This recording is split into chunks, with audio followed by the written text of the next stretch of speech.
मुख्यमंत्री अरविंद केजरीवाल ने आज साउथ वेस्ट दिल्ली स्थित खरखरी नाहर गांव में पराली को गलाने के लिए बनाए गए डीकंपोजर घोल निर्माण केंद्र का स्थलीय निरीक्षण किया और घोल बनाने की प्रक्रिया को समझा। दिल्ली सरकार पूसा रिसर्च इंस्टीट्यूट की निगरानी में पराली के डंठल को खेत में गलाकर खाद बनाने के लिए इस घोल का निर्माण करा रही है। मुख्यमंत्री अरविंद केजरीवाल ने कहा कि दिल्ली सरकार इस घोल का छिड़काव करीब 700 हेक्टेयर जमीन पर अपने खर्चे पर करेगी और किसानों पर कोई आर्थिक बोझ नहीं पड़ेगा।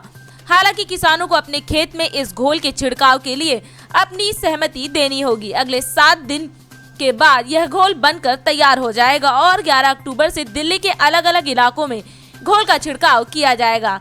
यह प्रयोग सफल होता है तो अन्य राज्यों के किसानों को भी पराली का एक समाधान मिल जाएगा। वहीं दिल्ली के पर्यावरण मंत्री गोपाल राय ने कहा कि हम दिल्ली को रोल मॉडल बनाना चाहते हैं ताकि किसी भी सरकार को पराली को लेकर कोई बहाना बनाने का मौका ना मिले और इसे जलाने की जगह कम खर्च में गलाने के बायो सिस्टम का उपयोग पूरे देश में हो सके।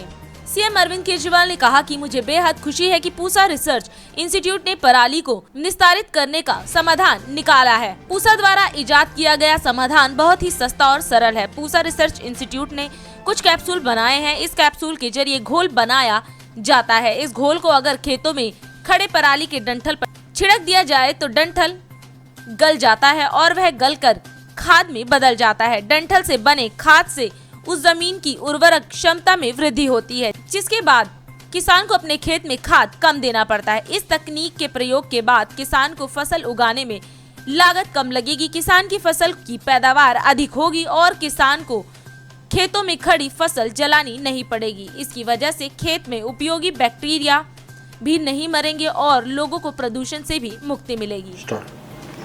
ये है DID में खबरें अब तक, इंतजार कीजिए शाम तक।